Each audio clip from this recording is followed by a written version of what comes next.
Understanding இதுல எப்படி இருக்கலாம் அப்படின்னா, அடுத்த 10 வருஷத்துலயோ இல்ல அடுத்த 20 வருஷத்துலயோ இல்ல உங்கள்ட்ட படிக்கிற ஸ்டூடெண்ட்ஸ் ஃபியூச்சரை ஃபேஸ் பண்றதுலயோ என்னென்ன மாற்றங்கள் வரும், அதுக்கு உங்களை நீங்க எப்படி தயார்படுத்திக்கலாம் அப்படின்ற ஆஸ்பெக்ட்ஸை நீங்க பார்த்து வச்சுக்கிட்டீங்கன்னா உங்களோட மாணவர்களுக்கு இன்னும் சிறந்த வழிமுறைகளை உங்களால கொடுக்க முடியும். என்னோட டிஸ்கஷன் அதை பேஸ் பண்ணி நான் கொண்டு வந்திருக்கேன். we'll move on to the basic discussion. இந்த பாலிசியை பொறுத்த வரைக்கும் சில இம்பார்ட்டன்ட் ப்ரொபோசல்ஸ் கொடுத்துருக்காங்க. டு ஸ்டார்ட் வித் அந்த ப்ரொபோசல்ஸ் என்னென்ன அப்படின்னு எக்ஸ்பிளைன் பண்ணலாம் அப்படின்னு இருக்கேன்.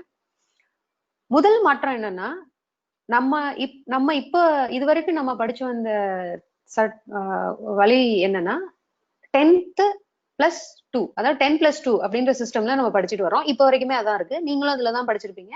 இப்போ நீங்க பாடம் நடத்திக்கிட்டு இருக்கிறதுமே அந்த முறையில தான் இருக்கும். அதாவது 1ஆம் வகுப்புல இருந்து 10ஆம் வகுப்பு அது ஒண்ணு, அதுக்கப்புறம் ஹையர் செகண்டரி +2 அப்படின்ற சிஸ்டம் இருக்கு. இதுதான் கவர்மெண்ட் அப்ரூவ் பண்ணிருக்கிற சிஸ்டம். அதாவது கவர்மெண்ட் ஸ்கூல்ஸ்ல எல்லாம் இந்த மாதிரி சிஸ்டம் தான் இருக்கும். ஆனாலும் நம்ம பிரைவேட்ல என்ன பாக்குறோம்னா, ப்ரீ ஸ்கூல்ல இருந்து குழந்தைகள் பள்ளிக்கூடத்துக்கு போறதை நம்ம பாக்குறோம். ப்ரீ ஸ்கூல், எல்கேஜி, யூகேஜி, அதுக்கப்புறம் தான் ஃபர்ஸ்ட் ஸ்டாண்டர்ட் வர்றாங்க. அதாவது 3 வயதுல இருந்தே அவங்க ஒரு பள்ளி சார்ந்த கல்விக்கு உள்ள வர்றாங்க. இதை காம்பன்சேட் பண்ணணும் அப்படின்றதுக்காக கவர்மெண்ட்ல என்ன கொண்டு வந்தாங்கன்னா, அங்கன்வாடி அப்படின்ற முறை கொண்டு வந்தாங்க. அது நீங்க நிறைய கேள்விப்பட்டிருப்பீங்க. பால்வாடியில வந்து குழந்தைகள் 3 வயது 4 வயதுல இருந்தே அங்க போவாங்க. அதாவது ஃபார்மல் எஜுகேஷன், 1ஆம் வகுப்பு அப்படின்ற எஜுகேஷன் போறதுக்கு முன்னாடி இருக்கிற ஒரு கல்வி முறை இப்போ அங்கன்வாடி அவங்க அந்த ரெஸ்பான்சிபிலிட்டி எடுத்துக்கிறாங்க.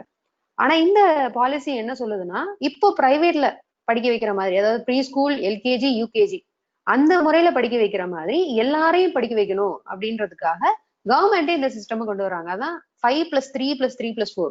அந்த 5ன்றது ப்ரீகேஜில இருந்து நீங்க கால்குலேட் பண்ணிக்கலாம். ப்ரீகேஜி